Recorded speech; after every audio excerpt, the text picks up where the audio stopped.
Yes, Hudur. The second question was? The second part. Yes, the second part is at the Yes. end of this surah. That's right. Muhammadun Rasulullah محمد رسول الله والذين معه نعم. أشداء على الكفار رحماء بينهم. This is one of the most beautiful verses of the Holy Quran, describing the character of Hazrat Muhammad Rasulullah Sallam, the greatness of his character in giving birth to others like him on a lower scale, but reproducing his goodness all around. A great compliment to the companions. Despite whatever they had done, Allah knew that the ultimate reason was love of the Prophet. So they remained ma'hum. This is a beautiful compliment to the Sahaba. Muhammadur Rasulullah wallazina ma'ahu Ashidda'u al-Kufar. There, the companions have never been given paid such a tribute by Allah as in this verse. Because we know it was said about Hazrat Abu Bakr that he was ma'ahu. He was his companion in the Nar. But this verse includes all those companions who were present.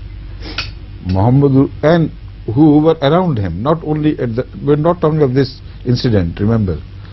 We're talking of the Sahaba as general. Even those who were in Medina or anywhere else in the world or Mecca, all the companions are being paid this tribute, not Ahl Bayt alone. This I'm pointing out for the sake of the Shias who consider that only those shared the good qualities of Hazrat Muhammad Rasulullah Sallam who belong to his Ahl Bayt and none else. This verse rejects it once and for all. Muhammadur Rasulullah wallazina ma'ahu ashidda'u alal kuffari ruhama'u bainahum. Ashidda'u alal kuffari ruhama'u bainahum is again a verse which needs very special attention and study in depth. First of all, Muhammad Rasulullah, certainly wallazina ma'ahu, Muhammad Rasulullah no longer one. In quality he spreads out and there are so many who join him. What is their characteristic? Ashidda'u. Ashidda means people who are impervious to foreign influences. This is the meaning which should be kept in view. Ashidda does not mean a merciless man who kills others without any sense of mercy, who harshly treats others. Because the word shadid can also be translated as such. But the Holy Quran has presented it in a combination with Ruhama. A shadid who is shadidul ghazab, a shadid who is shadid in his dispensation in every aspect, who is short of temper, he is also shadid. Who is bad of khulq, he can also be shadid. But this is not a compliment. It becomes compliment when it is read in conjunction with ruhama'u bainahum. In heart, in dispensation, they are very forgiving and very loving people. Despite that, they are ashidda'u al-kuffar. This is a double compliment. A person who is hard-hearted, he can be ashidda to his enemies anyway. It's not a compliment. But when you're soft-hearted in treatment within your own society, you're so loving, you're so sacrificing, then still you have the strength to stand against the non-Islamic influences.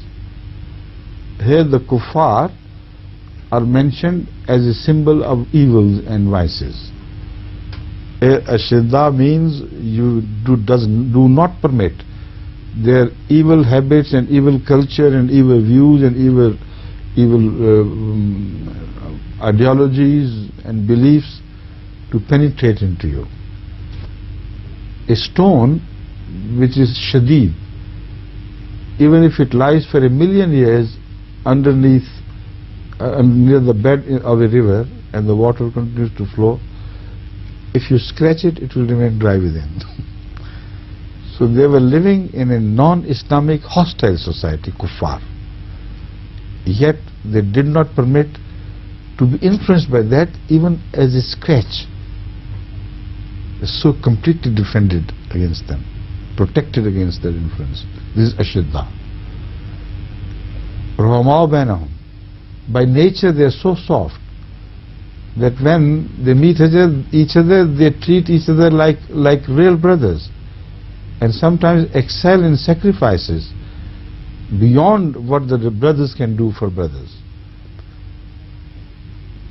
This is a wonderful tribute paid to the character of Sahaba, but along with Hazrat Muhammad Rasul, not separately. Then, tarahum rukkan sujjadan. You will see them prostrated before Allah. They are not the headstrong people. They are so humble. Ashidda, despite being humble, you see.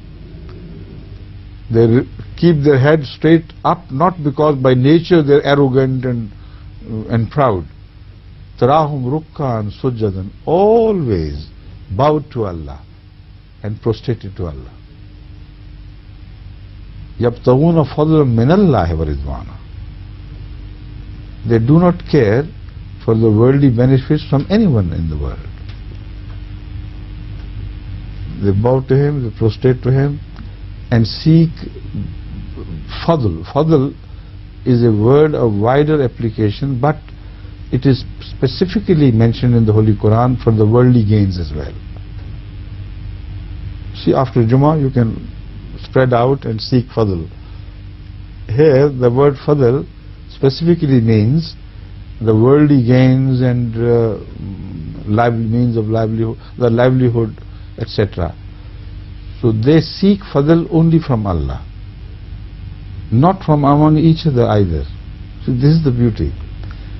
Not for the sake of any advantages of the society to which they belong, because many people do that because ultimately the society is beneficial, they can gain something out of that belonging.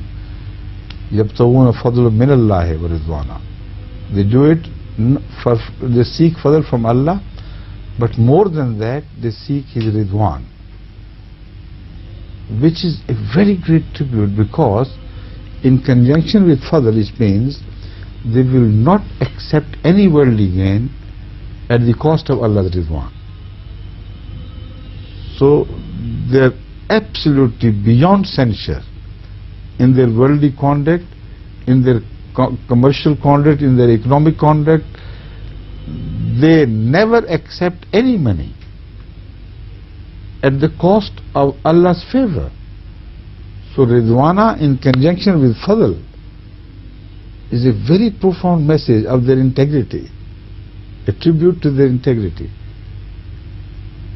And ذَلِكَ مَثَلُهُمْ فِي التَّوْرَاةِ سِيمَاهُمْ فِي وُجُوهِهِمْ مِنْ أَثَرِ السُّجُودِ. Their prostration to Allah raises them to a higher status, so that their light becomes apparent from their faces, and the signs of their beauty automatically appears. You don't have to be introduced to them by somebody. They are good, pious people. They don't tell anybody else what they are. They prostrate to Allah, they bow to Him, they keep it from the rest of the society. But what Allah does, their light begins to shine on their faces. And then you know they are the truly divine people. There is one tribute, the Holy Quran says, paid to them by the book of Moses, Torah. وَمَثَلُهُمْ فِي الْإِنْجِيلِ. Their age is not over. They also occupy the age of Christ. Fantastic servants of Muhammad Rasulullah. They don't even only belong to the age of Moses, they also belong to the age of Jesus Christ. They occupy both. So ذَلِكَ مَثَلٌ فِي التَّوْرَاةِ وَمَثَلٌ فِي الْإِنْجِيلِ. It's a long story which we'll take up tomorrow maybe, because otherwise the time for translation is short. You do it, Yes, and then we'll return to it if there's time left. inshallah. There is No, it's some time. Yes. No. But I have to say something Yes, else. yes. Add to it. Yes, Hazrat.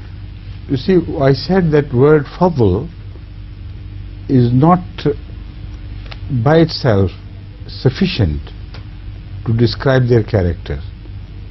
Ridwana, when fadl is read in conjunction with Ridwana, then the entire picture becomes clear. Many people in the world say, oh God, we seek rizq from you, goodness and this and that.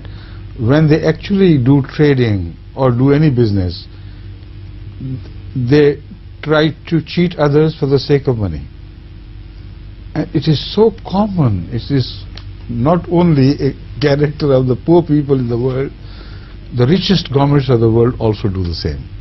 The richest companies of the world do the same. So, ibtigha fadl min Allah is not sufficient.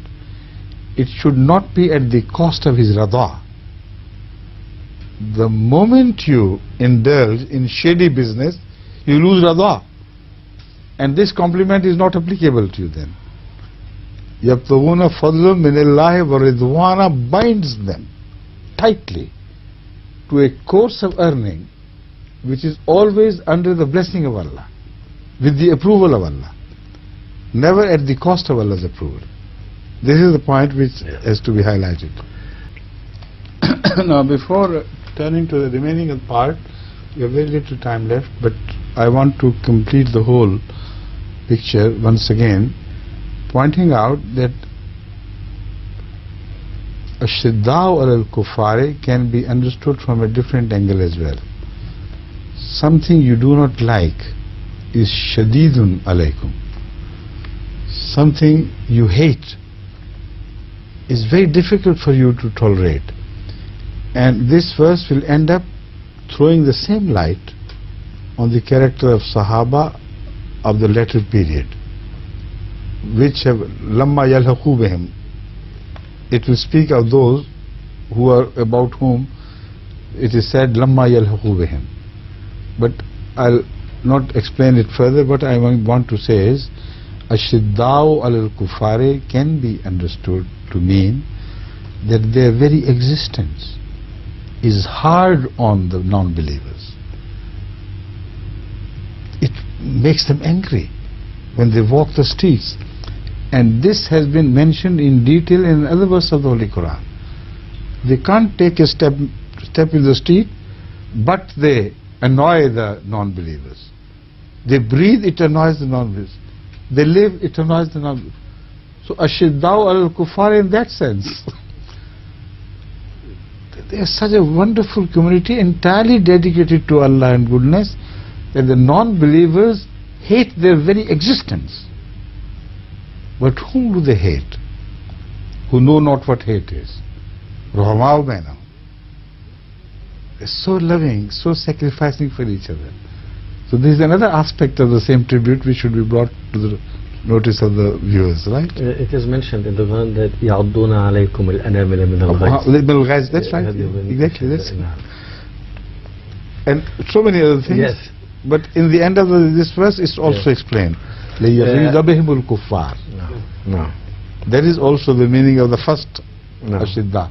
But it's impossible that in the first instance, وَالَّذِينَ مَعَهُ, they were all right for the people around, but the people of the latter days were the only people who generated anger among the non-believers. So that is, it is not said in so many words because Ashidda'u al-Kuffari has the connotation of the same thing. Right. ورحمة الله وبركاته. Assalamu alaikum wa وعليكم rahmatullahi wa السلام. barakatuh.